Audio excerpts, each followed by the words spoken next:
하겠습니다. 재난은 티끌에서 일어나는 것이 아니며 고생은 흙에서 나는 것이 아니니라. 사람은 고생을 위하여 났으니 불꽃이 위로 날아가는 것 같으니라. 나라면 하나님을 찾겠고 내 일을 하나님께 의탁하리라.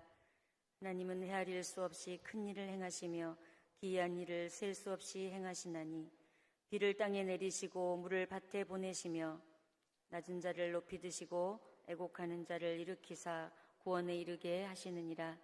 하나님은 교활한 자의 계교를 꺾으사 그들의 손이 성공하지 못하게 하시며 지혜로운 자가 자기의 계략에 빠지게 하시며 간교한 자의 계략을 무너뜨리심으로 함께 옵니다. 그들은 낮에도 어둠을 만나고 대낮에도 더듬기를 밤과 같이 하느니라. 아멘. 할렐루야. 주님의 이름으로 축복합니다. 우리 함께 인사하겠습니다. 잘 오셨습니다. 아멘. 하나님은 우리가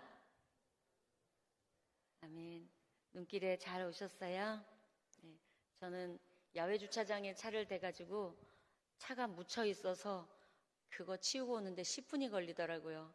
그래서 우리 성도님들 어떻게 오시나 그랬는데 이렇게 예배 자리에서 보니 더 반갑습니다. 아멘. 오늘도 주님을 이렇게 반갑게 주님과 함께 동행하는 또 건강한 한날 되시기를 소망합니다. 여러분, 세계적으로 굉장히 큰 나라 그러면 어디가 생각나세요? 인구가 많은 나라. 그렇죠. 중국이 떠오르죠.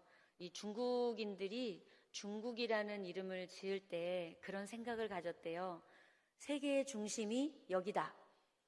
세계의 중심이 우리나라다. 그래가지고 이 중국이라고 지었답니다. 우리가 인정이 되나요?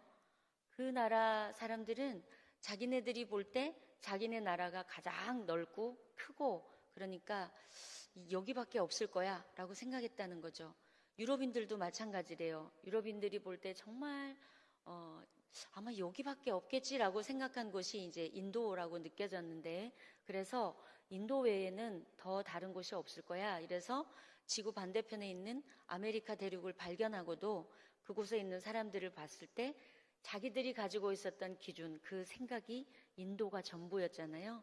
그래서 거기서 만난 아메리카 사람들을 보고도 인디안이라고 이름을 붙였다고 합니다. 자기들이 기준하고 생각했던 그 이상을 넘어서 볼 수가 없었던 것입니다. 살아가는 세상적인 사람들 말고도 우리 성경에도 그런 사람들이 나오지요. 자기들이 믿고 있는 율법, 그것이 전부인 것으로, 그것이 완전한 진리인 것으로 알아서 우리 예수님을 십자가에 못 박았던 유대인들도 그리고 바리새인들도 보면 모든 기준을 자기들이 알고 있는 자기들이 생각하는 그것이 전부였다고 알고 있었잖아요.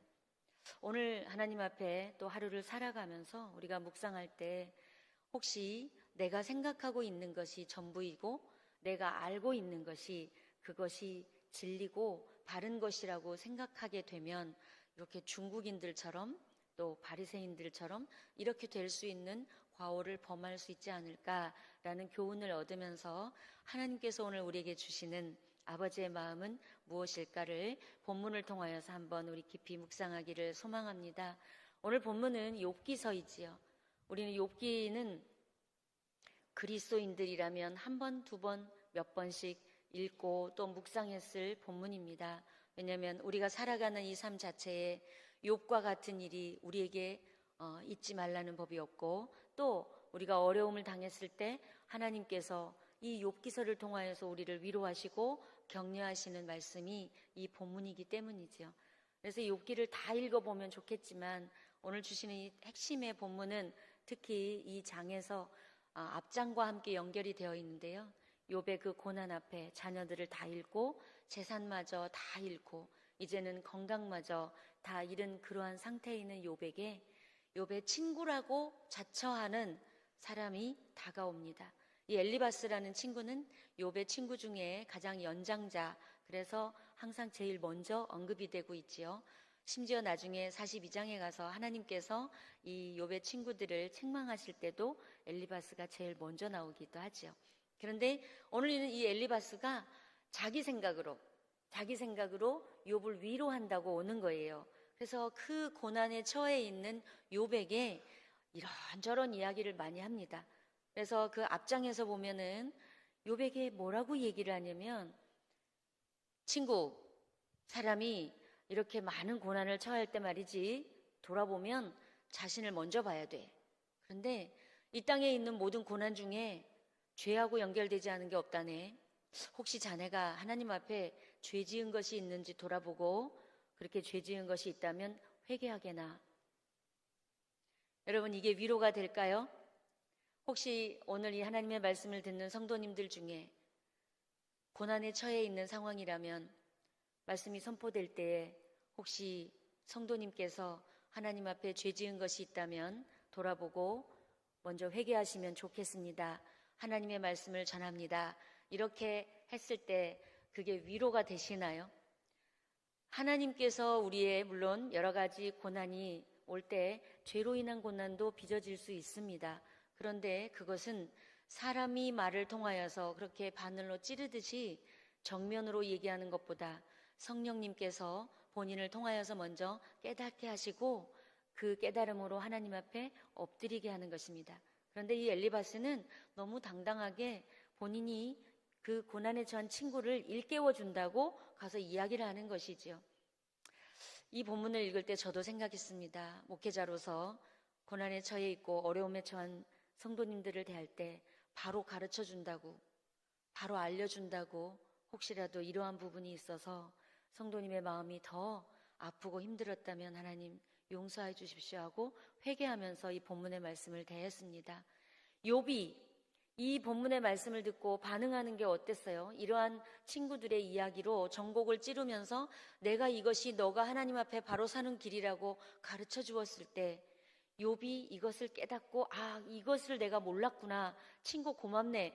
그래서 내가 하나님 앞에 바로 설게 라고 깨달은 부분은 없습니다. 오히려 욥은 더 지치고 더 낙심하게 되었죠. 심지어 2절과 6절에서 오늘 보면은 또 다른 이야기를 합니다. 우리 읽지는 않았지만 2절의 말씀을 한번 다 같이 읽어보겠습니다. 분노가 미련한 자를 죽이고 시기가 어리석은 자를 멸하느니라. 이것은 엘리바스가 알고 있는 보통 고난을 처하는 사람들의 결과값으로 인과응보의 가치관을 가지고 이야기하는 것이에요. 그 사람 안에 분노가 있고 그 사람 안에 시기가 있을 때 당연히 주어지는 결과값은 이런 것이다 라고 얘기하는 거예요. 그런데 여러분, 우리가 알다시피 욥기 1장 1절을 시작할 때 하나님께서는 이미 이 욥이 어떤 사람인지를 명제로 단정해주고 계십니다. 욥은 온전한 사람이고 정직한 사람이고 여호와를 경외한 사람이라고 말하고 있어요. 그렇기 때문에 엘리바스는 그것조차도, 하나님께서 인정한 이 욥에 대한 그것조차도 알지 않고 알려고도 않고 그냥 일반화를 가지고 얘기하는 거예요. 일반적으로 고난을 당한 사람들 봤더니 이렇더라. 너 안에 분노가 있었냐? 하나님을 향한 그 분노를 가지고 너가 지금 얘기하니까 당연한 거지. 네 안에 시기한 거 혹시 있었냐? 돌아봐라. 또 6절에서는 이렇게 얘기하고 있습니다. 우리 6절의 말씀을 볼까요?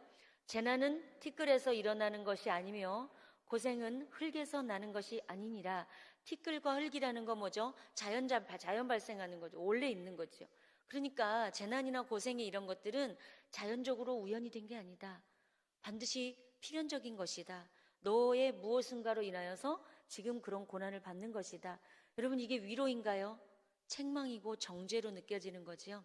이렇게 가고 있다는 것이에요.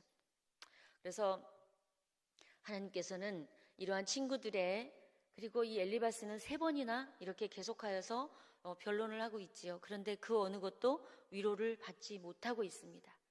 하나님께서 이 친구들을 통하여서 우리에게 무엇을 말씀해 주실까요? 이제 그 다음이 나오고 있는데요. 이 엘리바스는 그러면서도 너무나 당당하게 얘기하죠. 나라면 하나님께 모든 것을 묻고 하나님을 의지할 것이야.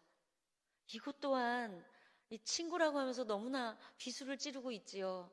욥이 어떤 사람이에요? 여호와를 경외하는 사람이라고 했는데 그 사람 앞에 가서 나라면 하나님 의지하겠다. 오죽 욥이 힘들고 오죽 아프면, 여러분 정말 아프면 욥처럼 하지 않을까요? 정말 아프면, 정말 죽을 것 같으면 하나님께 울고 매달리고 때로는 원망의 언어도 나오고 하나님 이게 뭡니까? 라고도 나오겠지요. 그래서 하나님께서는 이런 엘리바스를 통하여서 보여주시는 게 정말 위로하고 싶거든, 정말 아픈 사람에게 같이 공감해주고 싶거든, 로마서에 있는 말씀처럼 같이 울어줘라.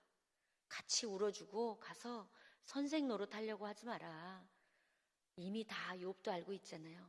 그냥 같이 눈물 흘려주고 묵묵히 등 두들겨주고 그것이 오히려 큰 위로가 된다고 말하고 있는 것이겠지요. 또한 더불어서 이제 정말 엘리바스가 말하는 그 후에 나오는 하나님은 이런 하나님이 맞지요.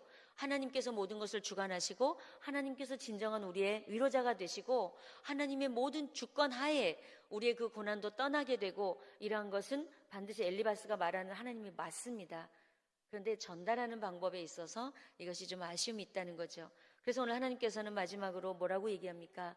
그렇게 진정 우리의 모든 문제 위에, 고난 위에 우리가 생각하고 있는 그 생각 너머에 하나님이 일하고 있다는 것을 말씀해 주고 있어요. 중국 사람들이 중국을 그렇게 보고, 유럽 사람들이 인도를 그렇게 보고, 또 바리새인들이 하나님을 그렇게 본 본인의 생각으로 규정하지 말고 엘리바스가 본 고난의 그 생각으로, 그 기준으로 보지 말고 그 너머에 계시는 하나님을 바라보라고 말씀하고 있습니다. 그래서 하나님께서는 뭐라고 말하나요?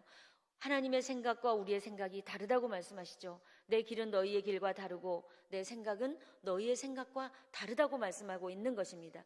그 하나님을 바라보라는 것입니다. 고난 중에 있든 고난이 아니고 평탄하고 은혜로운 길로 삶으로 걸어갈지라도 하나님을 바라볼 때 내가 경험한 하나님이 전부가 아니라는 거예요. 여러분이 경험한 하나님은 어떤 하나님이십니까? 10명이면 10명이 다 다를 거예요. 그런데 그 하나님만이 전부인 것처럼 그 내가 경험한 하나님을 경험하지 못한 다른 성도에게, 다른 자녀에게 마치 내가 알고 있는 하나님이 전부인 것처럼, 그분이 경험한 하나님이 아닌 것처럼 그렇게 얘기했을 때 우리는 착오가 일어나고 오히려 위로하고 격려하려고 했던 것이 상처가 될 수도 있다는 것이죠. 또한 내가 알고 있는 그 하나님의 경계가 거기라면, 한계가 격이라면 하나님은 그 너머에 계시는 하나님을 바라보라고 말씀하고 있습니다. 이사야서 55장 8절에서 9절은 하나님이 어떤 분이신지를 우리에게 분명히 말씀해주고 계시는데요. 우리 그 말씀을 한번 다 같이 보도록 하겠습니다. 이는 내 생각이 너희의 생각과 다르며 내 길은 너희의 길과 다름이니라. 여호와의 말씀이니라. 이는 하늘이 땅보다 높음 같이 내 길은 너희의 길보다 높으며 내 생각은 너희의 생각보다 높음이니라. 아멘. 사랑하는 여러분, 우리가 살아갈 때 보면 욥과 같은 이러한 어려움을 당할 때도 옵니다. 인생 자체가 그렇게 고난으로 간다고 얘기하고 있기 때문에 이런 일들이 왔을 때 욥처럼 하나님을 신뢰하고 어떤 상황이 와도 내가 알고 있는 하나님이 이게 전부인가? 라고 단정짓지 말고 오늘 이사야서 말씀을 통해서 주신 이 하나님 말씀처럼, 하나님 비록 내가 알고 내가 느낀 경험한 하나님이 지금 여기까지라면 이 너머에 더 크게, 더 은혜롭게 저를 인도해 주실 그 하나님을 신뢰하고 나갑니다. 내 생각 그 너머에 이거보다 더 크게 역사하실 하나님을 바라보며 나갑니다. 이렇게 믿음으로 고백하여서 하나님이 약속해 주신 것처럼 마지막 욥이 내가 여태까지 귀로만 하나님을 듣고 알고 있었지만 이제야 비로소 눈으로 내가 하나님을 봅니다 라는 간증이 우리 입에서 나오는 그런 인생이 되기를 주님의 이름으로 축복합니다.